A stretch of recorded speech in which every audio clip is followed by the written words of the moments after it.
নামটা যেহেতু আওয়ামী লীগ নেওয়া যাবে না, প্রত্যেকটা বারে নিজস্ব একটা নাম নিয়ে সব নমিনেশন সাবমিট করে ইলেকশন করতে হবে। কল্পনা আর আন্তর্জাতিক কূটনৈতিক দড়ি টানাটানির মাঝে হঠাৎ করে এলো এক বিশাল বিস্ফোরণ।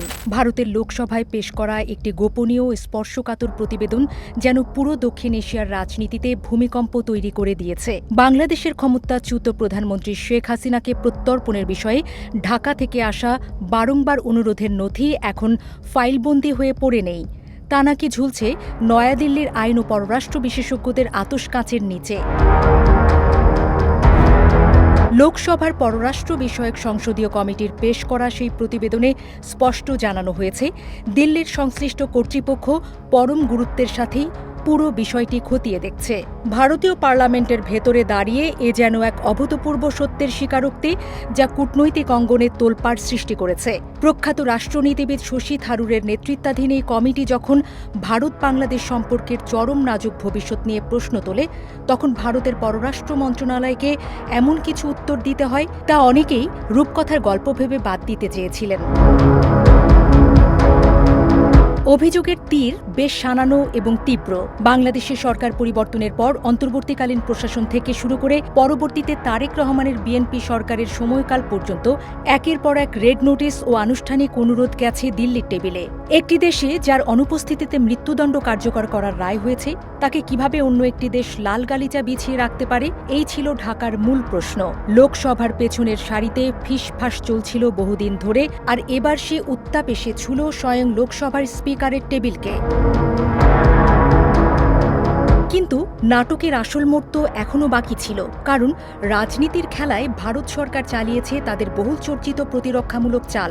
দিল্লিতে বসে ভার্চুয়াল বৈঠক, সংবাদ মাধ্যমে বিতর্কিত সাক্ষাৎকার কিংবা ঝোড়ো বার্তা, এসব নিয়ে আন্তর্জাতিক গণমাধ্যমে ঝড় উঠলেও ভারতীয় কর্তৃপক্ষ একেবারে নির্বিকারভাবে জানিয়েছে শেখ হাসিনাকে নাকি ভারতের মাটি ব্যবহার করে কোনো রাজনৈতিক কর্মকাণ্ড চালানোর সুযোগই দেয়া হয়নি। প্রশ্ন ওঠে, তবে কি সোশ্যাল মিডিয়ায় ছড়িয়ে পড়া শব্দগুলো নিছকই এক অশরীরীর হুঙ্কার, নাকি চোখের সামনে ঘটে যাওয়া ঘটনাকেও কৌশলে আড়াল করা হচ্ছে?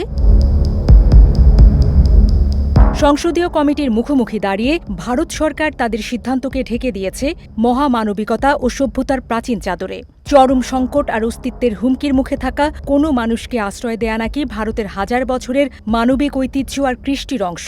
বিশ্ব রাজনীতির কূটকৌশলকে ঐতিহ্য আর মূল্যবোধের রঙে রাঙিয়ে দিয়ে দিল্লির নীতি নির্ধারকেরা যেন এক মাস্টার স্ট্রোক দিতে চাইলেন। তারা বিশ্বমঞ্চকে বোঝাতে চাইলেন, রাজনৈতিক আশ্রয় কোনো ষড়যন্ত্রের আস্তানা নয়, বরং এটি এক গভীর মানবিক বাধ্যবাধকতা। কিন্তু রাজনীতির উত্তপ্ত হাওয়া কি এত সহজে শান্ত হয়? বিরোধী দলের আইন প্রণেতাদের তীক্ষ্ণ নজর আর আন্তর্জাতিক সম্প্রদায়ের উদ্গ্রীব চাওয়ার মুখে দাঁড়িয়ে ভারতের এই নীতি যেন এক সুতোয় ঝুলছে। একদিকে যুগ যুগের পুরনো প্রতিবেশী বাংলাদেশের সাথে তলানিতে গিয়ে ঠেকা কূটনৈতিক সম্পর্ক পুনর্গঠনের আকুল চেষ্টা, আর অন্যদিকে রাজনৈতিক আশ্রয় নিয়ে আসা এক পরিচিত মিত্রকে প্রত্যর্পণের কাঠগড়ায় দাঁড় করানোর মহাদান্দিক সংকট। দিল্লি কি আদৌ পারবে কূটনৈতিক দড়ি টানাটানির খেলায় ভারসাম্য বজায় রাখতে? প্রতিবেদনে সুপারিশের নামে যা লেখা হয়েছে তা যেন এক একটি অদৃশ্য সতর্কবার্তা। নিজের ভূখণ্ডকে অন্য কোনো দেশের বিরুদ্ধে ষড়যন্ত্র বা রাজনৈতিক হাতিয়ার হিসেবে ব্যবহার করতে না দেওয়ার যে চিরন্তন নীতি ভারত মেনে চলে, সেখানে অটল থাকার তাগিদ দেওয়া হয়েছে। মানবিকতার চরম সংবেদনশীলতা বজায় রেখে এবং আন্তর্জাতিক দায়িত্বের সাথে ভারসাম্য মিলিয়ে এগোতে গিয়ে দিল্লির নীতি নির্ধারকদের এখন প্রতিটি কদম ফেলতে হচ্ছে সাবধানে, যেন বিন্দুমাত্র অসাবধানতাই দুই দেশের ইতিহাসের পাতা চিরতরে অন্য রঙে রঞ্জিত না হয়ে যায়। ঘটনার এই অগ্নিগর্ভ মোড়ে দাঁড়িয়ে আজ পুরো বিশ্ববাসী নিঃশ্বাস বন্ধ করে তাকিয়ে রয়েছে দিল্লির সুপ্রিম সিদ্ধান্ত আর লোকসভার পরবর্তী পদক্ষেপের দিকে। ঢাকার রাজপথ থেকে শুরু করে নয়াদিল্লির সাউথ ব্লক, সবখানেই একই প্রশ্ন গুঞ্জন তুলছে।